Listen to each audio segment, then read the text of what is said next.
it's amazing that even when you're buying real estate and you're buying these structures that are on there, you're really just looking at the structure and we're not looking at the value of.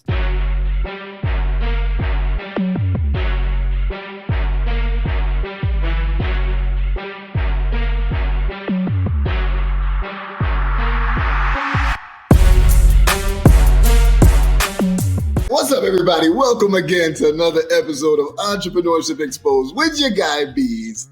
And this is where we talk about everything related to entrepreneurship, but with a twist of business acquisitions, right? Because that is so important for people to understand the power of acquiring a business instead of building one from scratch.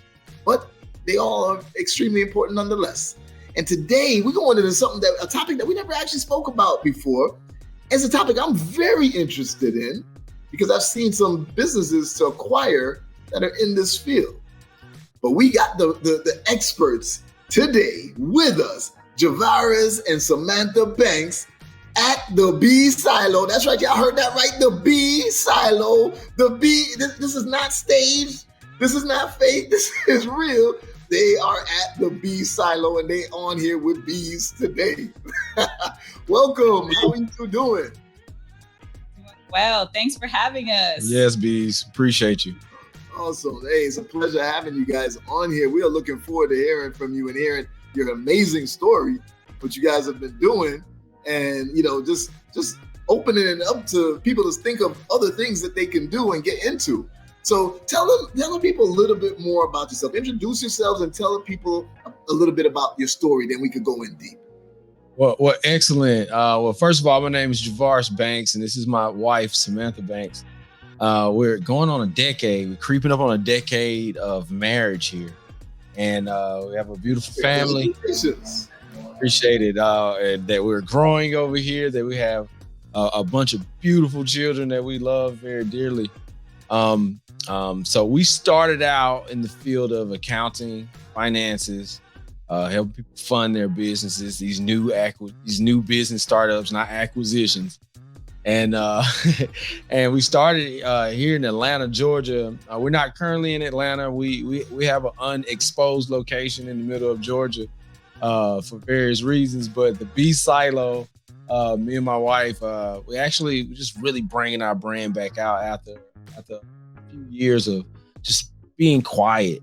But I let my wife tell you how we got into the tax industry, and then we'll go on from there. Yeah, so I started working at a tax software company where they train you how to do taxes. And I just started helping entrepreneurs stay ready so they don't have to get ready. Because when you talk about acquisitions, you want to see those financials, right? So make sure that those financials look good, that all the assets are there, all your money coming in, the revenue, everything going out looks good, so that when somebody does want to acquire your business, they have the financials. But also, if the IRS wants to look at your things, then have it ready as well. But what's so important about that is that's kind of what led us into the land, right? Because you start reading the tax code, you start learning the benefits and the cons, right? And we got to see where all of those tax codes and those sweet spots are. So, we started doing our, own research. And that's how we got into land acquisitions. But we've been doing this for over a decade, 12 years now. So, we have our, foot well in the game as far as understanding how to leverage it on the IRS side, but also on the local side as far as tax goes. So yeah, absolutely. So and it brought us up into this point why our original company is called Financial ID. Everyone had a financial identity, but just to let you know what the Beez Silo is. Its acronym, B stands for balance, right? As in your balance sheet. The E stands for equity, as in what kind of equity do you have on that balance sheet? And E stands for economy. Now, when we think of economy, we think this big grandiose title of something that's far-reaching, but in simple terms, it's actually household management. Okay, before you get to the episode, I just wanted to take another moment to say thank you to each and every one of you for supporting the channel. Entrepreneurship Exposed is starting to grow like crazy, and it's all thanks to you guys. Now, if you like the content, like the information that you're getting, like the guest speakers, like all of the strategies, then the way that you can support us is by subscribing to the channel below.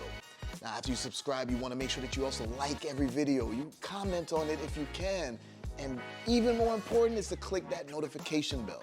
That notification bell will make sure that you get to see every single episode with all of this amazing information so that you can get started on your journey as an entrepreneur. All right, now back to the episode. Let's go. Ooh. Okay.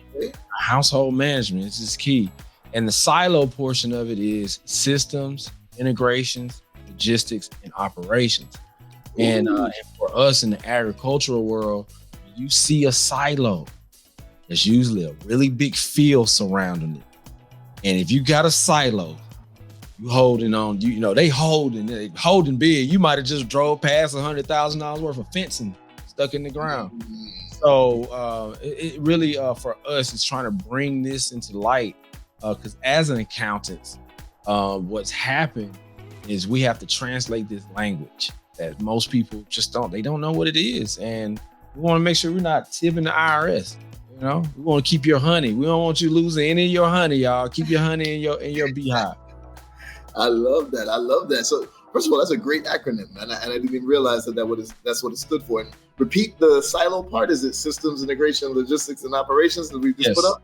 Yes. Okay. All right, cool. I love that because those are the most important things to me, right? I've been in the background. I've had the background of scaling companies with process, systems, and people, right? So systems and integrations, logistics, and operations is all related to business. These are business terms that are utilized to really know how effective your business is. You have to know your operations. What are the logistics of how things operate within your business? Right? The integration between different systems and people, right? So I love exactly what you guys are doing, but so let's go further. So you're getting land, and what are you doing with the land overall? So everyone loves this question. For us, it's something that we try to teach a lot of the people that we're around. When we look on the balance sheet, we go right back to the B, okay? On the balance sheet, what's on the balance sheet? You have assets, right? It's different type of assets. Well, we look at the balance sheet of a lot of people that we see about, they're missing this asset called land. But most people have cash on the balance sheet. Most people have equipment on the balance sheet. Most people have debt on the balance sheet, right? But this one piece on the balance sheet is missing called land. It's not able to be depreciated according to the IRS. According to the IRS, land is called real property. It's real. It's not everything else outside of land, buildings on top of land, and equipment attached to land is anything outside that is called personal property. Those three things are called real property. So for us, really just analyzing the house, it's like, get these trinkets, you can buy watches, you can have, like you mentioned earlier before we got started, cars. What about the land, Yeah. And so that first really grounded us in that direction. It's amazing that even when you're buying real estate and you're buying these structures that are on there, you're really just looking at the structure, and we're not looking at the value of what it is that you're sitting on. And you prefer the cars and the big houses or whatnot, but even those depreciate over time. So that house is still not, even though it can appreciate as far as when you sell it, there's gains, but you're still not saying, hey, let me just take this thing right here that doesn't depreciate at all. Why don't we hold the same value for those things that, hey, this is going to hold its value regardless. So to answer your question, what are we doing on our farm? We're planting trees. You know, we look at trees are assets. Okay, assets on the balance sheet as well. We got a plethora of fruit trees. We have a jujube tree. We have banana trees. We have what else we got? We got some plum trees, peach trees. So what we're doing with our farm is we're planting fruit trees, and we have a lot of different varieties of fruit trees. So what we're doing here, we're looking for more of a passive place to store our wealth, that we can just count on it year in and year out and cash flow. So the goal and idea is to cash flow these properties. There you go. You're speaking my terms right there, because cash flow is king. People used to think cash was king. Then people used to say, well, no, credit is king. But no, cash flow is king. When you have something that is consistently providing you revenue, especially if you don't have to actively do things for it, and that's that passive revenue, that cash flow is true king.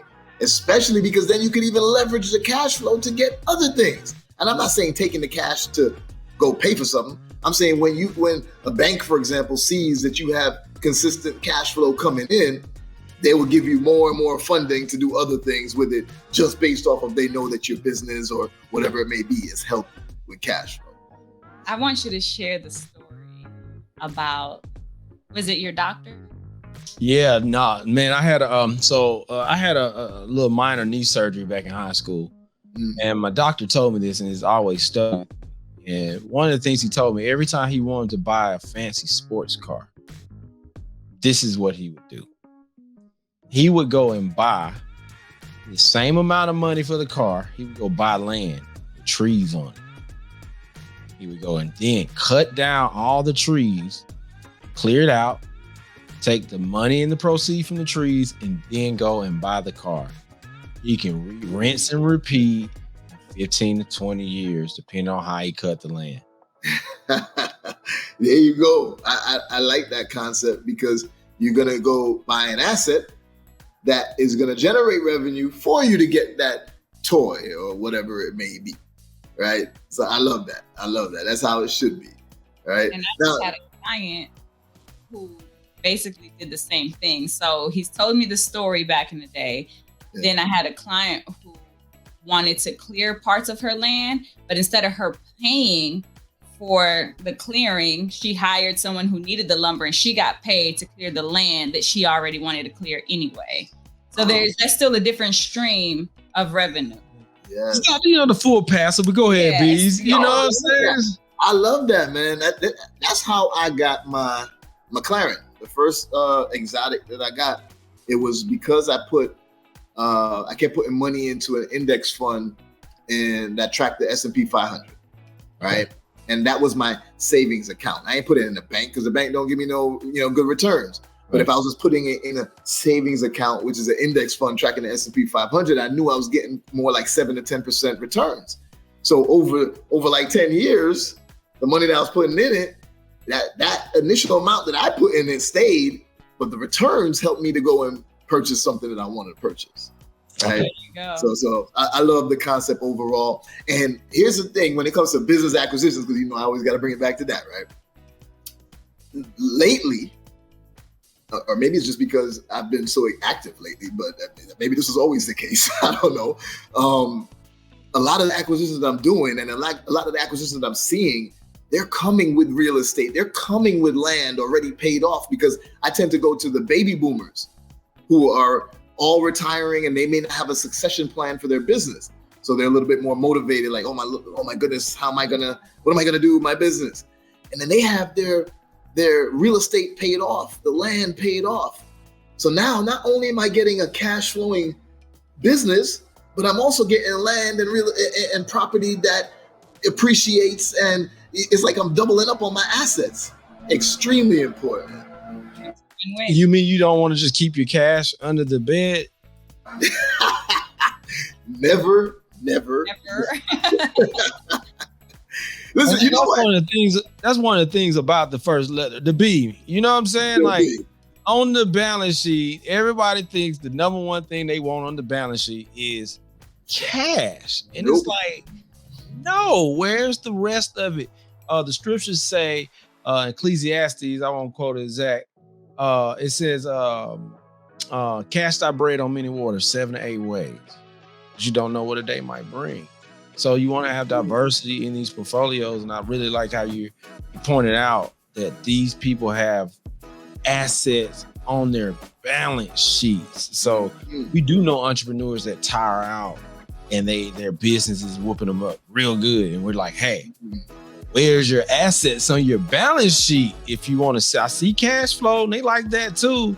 They like to know that they're actually buying a business. You know, so. Yeah, definitely. So explain to me, why are we calling this land crypto? What made you relate it to crypto overall? B, you know, I look at how the crypto world hijacked the term like crypto mining, crypto farming.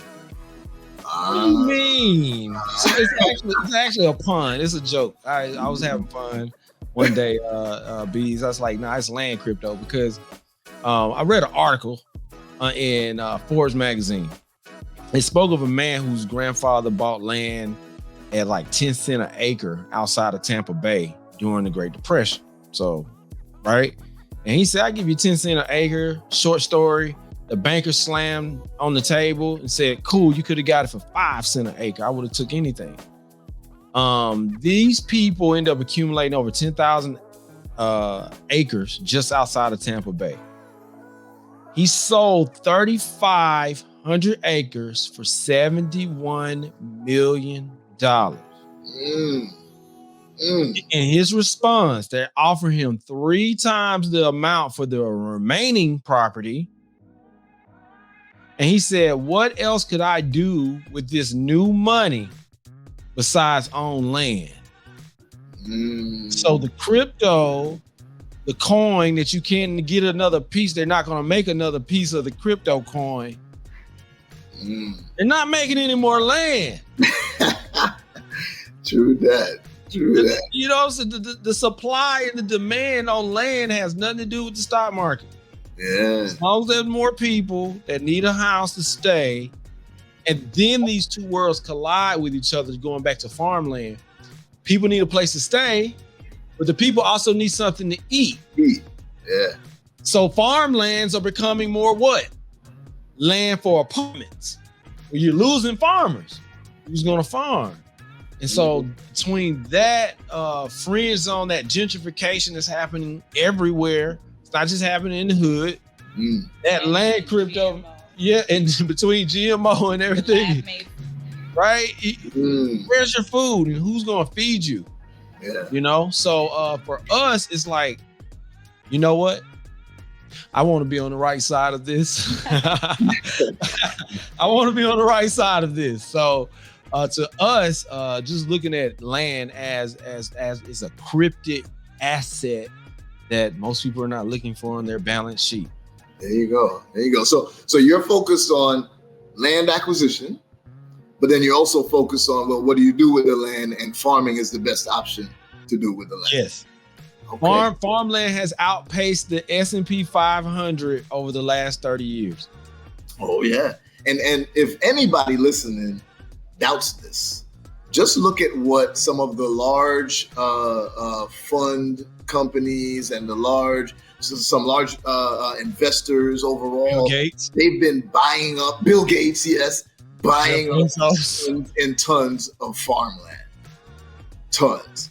So we got to see what the wealthy are doing, and that's going to give you clues as to, hey, they must know something that we might not know. I love it. Okay. Yeah. So I think it's time we already go into pop, because we got to pop exactly what this really means. And we got to let the people know in clear terms, what are the pros of acquiring land and then making it into farmland, the opportunities that exist, why you need to jump into this right now. And most importantly, what are some of the problems you might face, but yet still navigate around as an entrepreneur? So let's start with the pros.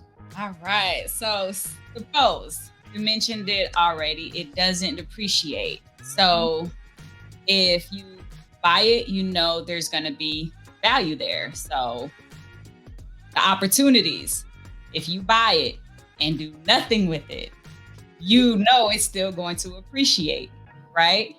And you have this asset class on your balance sheet.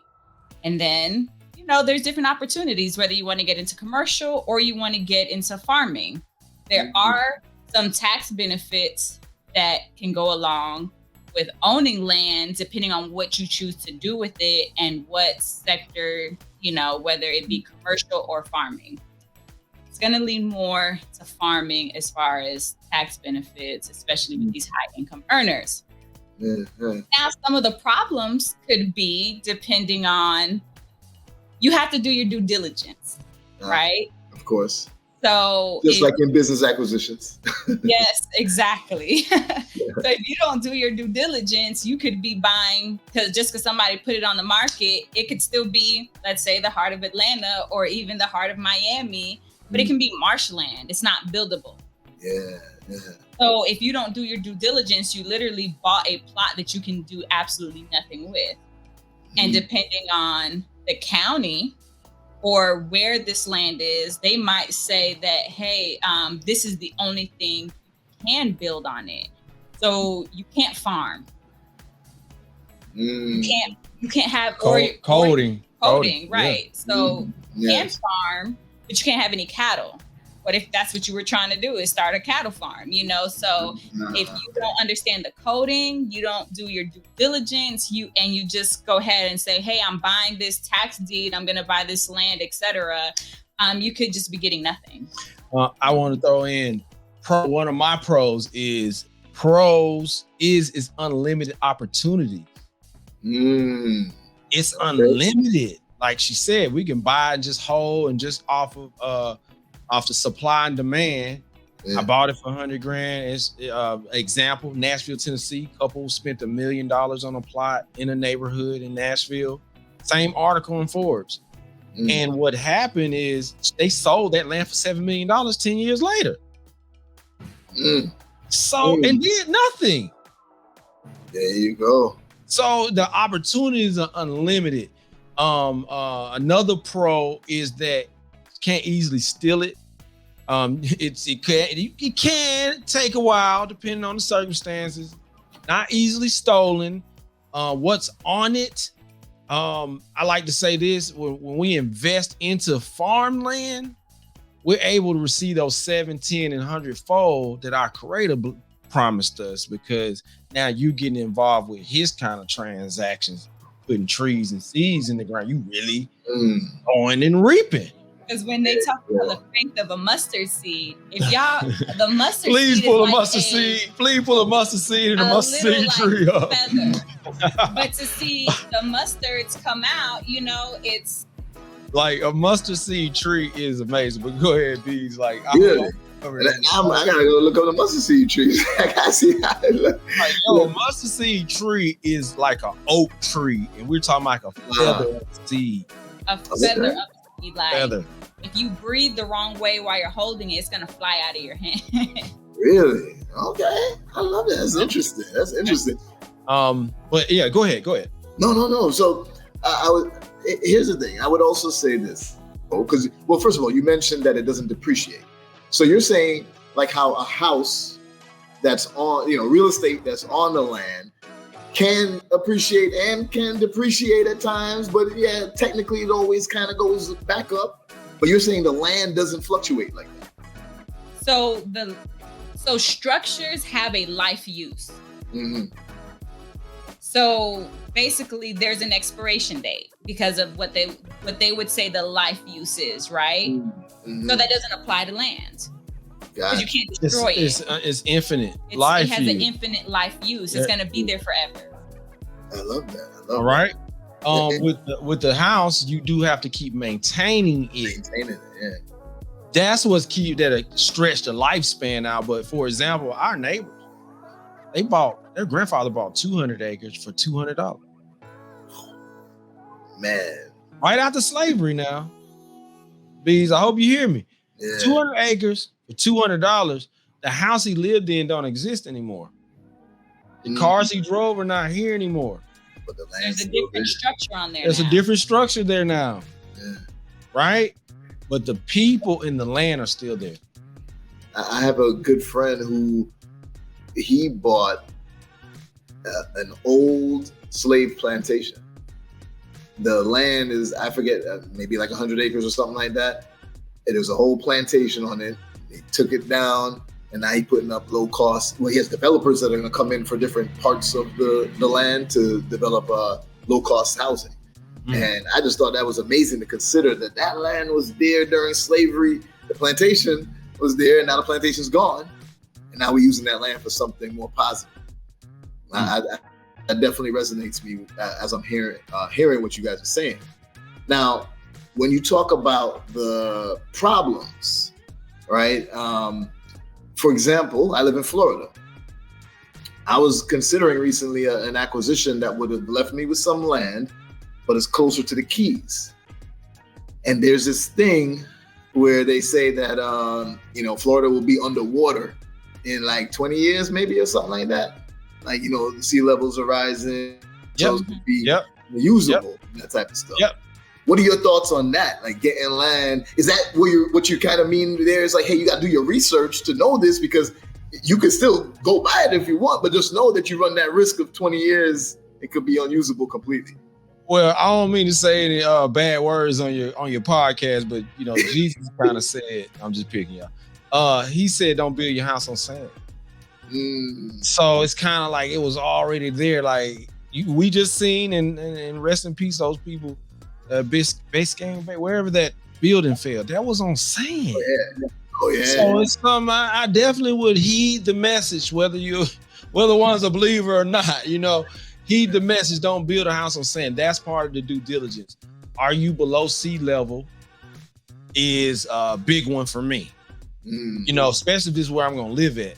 If I'm going to plant an orchard of something that can flood out with the tides and things like that, but my house, no. No. But I would think one of the biggest problems, unseen problems, that's the plight. I just seen you all put the numbers up, why those numbers are. I think that the baby boomers of our generation told their children, go get an education and do something great for themselves. And that often meant leaving the farm and going to the cities for opportunities. And the big problem is a lot of our people associate farming and farmland with slavery. Well, they built this country off your labor in the field, but you was working for someone else's last name. Do it for yourself, and the same wealth is still sitting there, and you can pass it on to your children for generation to generation. There we go. Oh, I love it. Okay, so I got a gift for you guys. And so I hope the team is ready, because we're gonna put it up there, because what you're talking about feeds right into the gift, right? So you already know I acquire businesses. I got a whole team that's finding good businesses, cash flowing businesses, and we happen to come across this one. Zoom in a little bit. Okay, there we go. Farm supplies and equipment business, asking 1.3 in for their asking price. They're keeping each year about 353K, but they're also grossing 4.6, which gives you more leverage to do other things to get funding, right? And not only could it then supply your farms that you own, but then it also has its own customers with other farms and such. Now this is a little bit younger than I like. It's only 9 years old. I like businesses that are 10 years or older, because I want to see at least a decade of history. But I saw this one and I was like, the Banks. They ain't holding in there. They're holding in there. Yeah, that's beautiful. I don't know if you want to talk about it on or off camera. So I'm gonna give you this. It's a gift. So I'm gonna give y'all, after this, the team will send it to you, and you'll get all the information in case you want to reach out on your own and investigate this on your own. But I also have my services that can help either teach you how to do it in the BBI, that's where I teach, but capital Beez help to do it for you too. So you got options if you want to work with me to help take care of it. And keep in mind, I found this like yesterday. Give me a week to find something else for you, and you wouldn't believe what is out there. I remember actually, I wouldn't be surprised if you guys were selling something like last year, and then I might have seen it because I saw some farmland in Georgia for sale last year. I don't think it's still available. I got to double check my my we were selling a couple things last year. Yeah, I wouldn't be surprised if it was y'all. That's crazy. It might have been. It might have been. Actually, we had put out a few of them, but this is Beez. Man, it's a beautiful, wonderful gift to even bring this in front of us because you understand like for what we want to do for the community, man. Is like it starts with good, solid businesses that they're not so-called sexy, but yes, there you go, right there. Everybody wants a sexy business. No, I don't want that. I want the one that's cash flow and regular. I want the one that is not recession proof, but recession profitable. Right? That's right. Yes. Recession proof, it might survive the recession, but I want it to thrive in the recession. I want it to keep right. No matter what. COVID don't mean nothing. I still had to, you had COVID. Oh, but guess what? My pest control companies, they still went around and was spraying houses and stuff and making money nonetheless. That's right. So you're 100% right. We don't need everybody got something to eat. Everybody got something to eat. There you go. Everybody needs something to eat. Everybody needs something to eat. I don't care what's going on, pandemic or not. The only thing was open was the restaurant. People are ready to eat. If nothing else, you're going to eat. I want to say this to you, Beez. I'm glad you showed that to me because I want to mention two companies that people hear about, but I want to speak about them a little different if we got time. For sure. LVMH. Oh, bro. Louis Vuitton, Moet Hennessy. You got to come. If you're about to, hold on. I'm sorry to cut you. You're my guest. Sit down. Go ahead. But we vibing right now because I don't know if you're about to go the route that I'm gonna go, but I always talk about LVMH. And the most important thing I talk about LVMH is the fact that I ask people, who's the richest man in the world? And obviously it changes depending on the time. But at one point it was, and I was like, you know who that is? And most people were like, no. I was like, well, he became the richest man in the world during COVID. You mean to tell me during a time where uncertainty and everybody's like, oh my God, I don't know what to do, and I got laid off and all of this, we were out there buying luxury brands more than anything to make this man? I can understand if Elon Musk is the richest man in the world. Look at the businesses that he got. That's needed for everybody. I can understand if Jeff Bezos is the richest man in the world. Everybody using Amazon. Yep. But Bernard Arnault, LVMH, richest man in the world, and extremely powered by the Black community. Man, and to that point, and he's passing on to his children. I let's go a little bit further into Bernard. Bernard is a second generation construction. He became a engineer. His father owned a construction company, so his father passed down. You hear that? The father passed down. Bernard inherited skills in the industry and now Bernard has his children heading up Christian Dior. Bernard, children, family. Now, the point I was gonna make about LVMH, Louis Vuitton. Louis is cotton from Mongolia, equals farmland. Moet Hennessy are just so happen to be grapes, whether put in a bottle for champagne or a fire oak barrel for cognac in a farm in Cognac, France, that has a certain temperature climate and a certain soil type, and it's only called cognac if it's only bought in Cognac. France. So, but we want to wear Louis Vuitton, Moet, and drink us some Moet and Hennessy, but we don't want to be Louis Vuitton, Moet, Hennessy. And And run Bro. from it. And run from it. Run from it. There's another popular podcast that spoke about how buying cows is dumb. When Rick Ross bought his cow. Oh, They roasted Rick Ross for buying a cow. Go ahead, honey. But don't you eat steak? Would you rather have $1 million or $1 million worth of steak in your field? Because I see profit there. There you go. And before you butcher it, that's still a capital asset.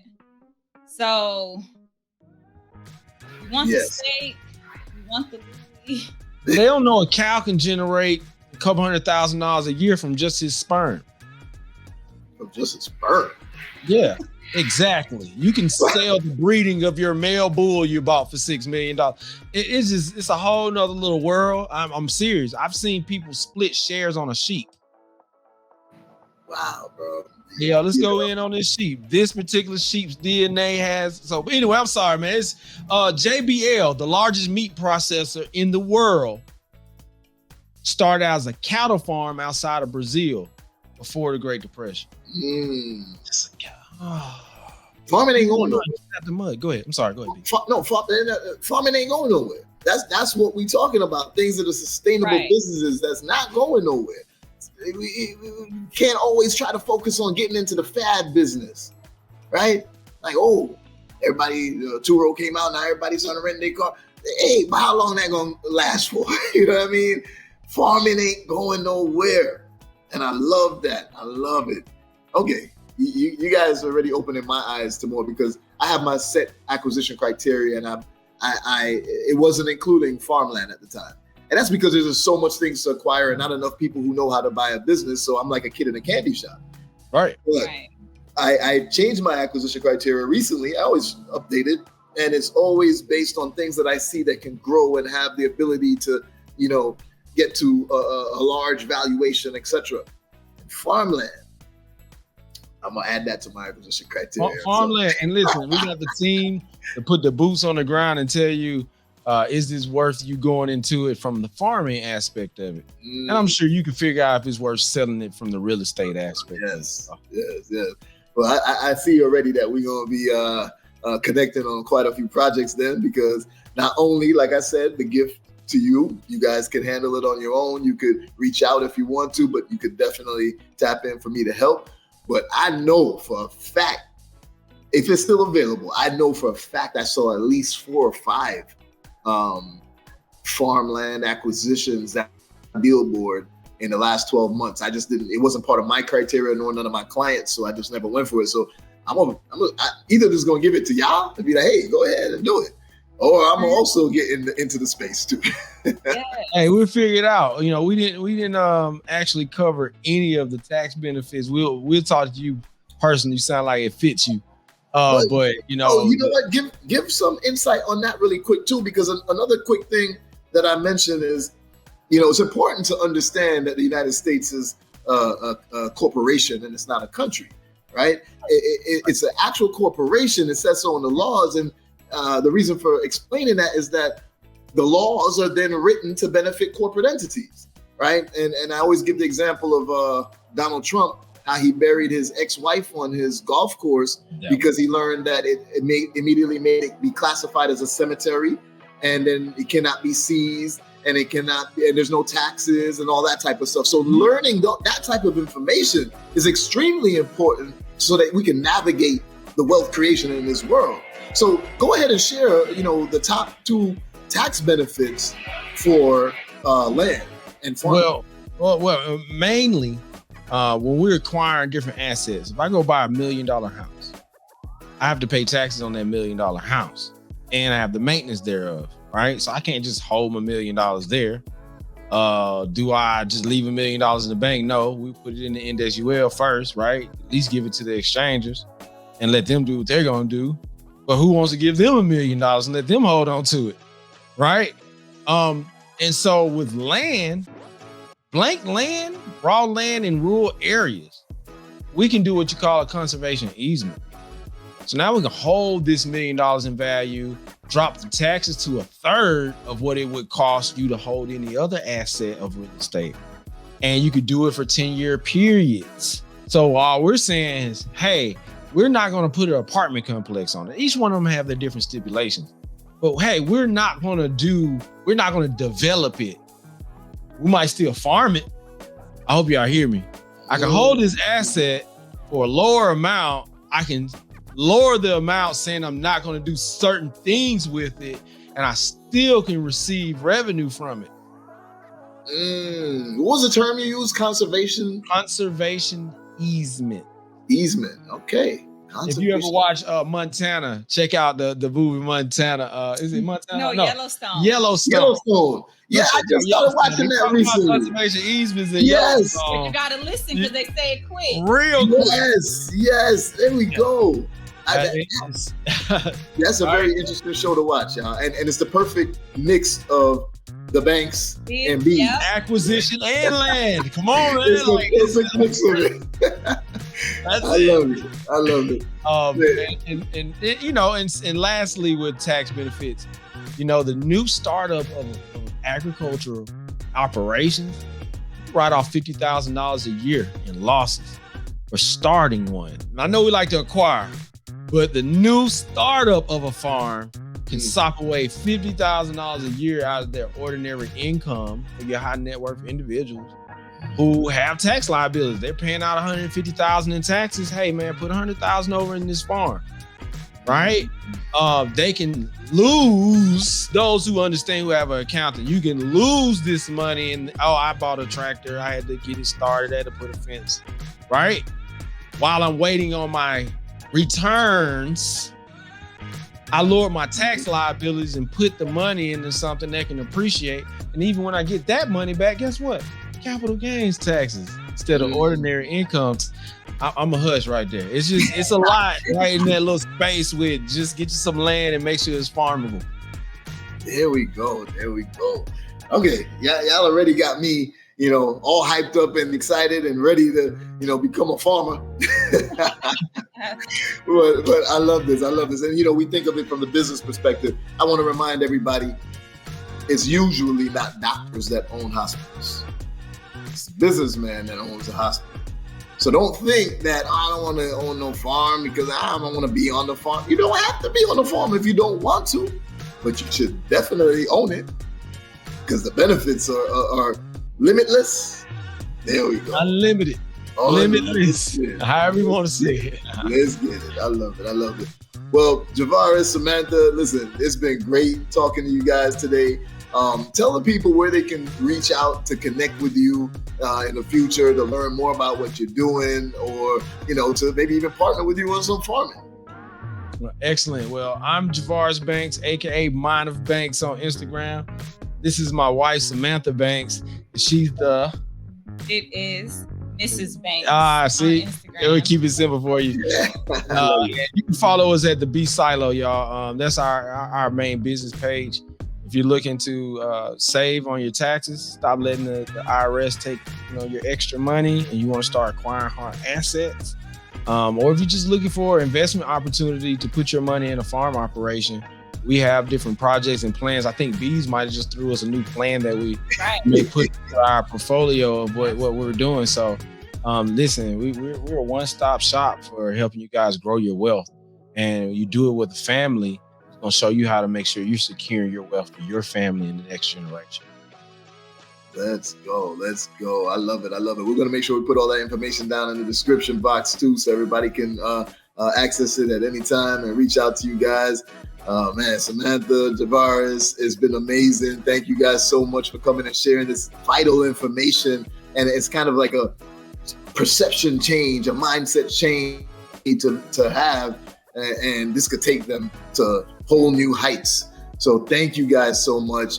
Everybody, thank you for attending, for watching, for subscribing, for paying attention, and for most importantly, for executing after you hear this information. What you heard on Entrepreneurship Exposed with your guy Beez. Make sure you like, make sure you subscribe, make sure you don't miss any of these conversations, because this is how you change your life, create generational wealth, and live the life that we deserve. Thank you both for coming on. Thank you. Pleasure.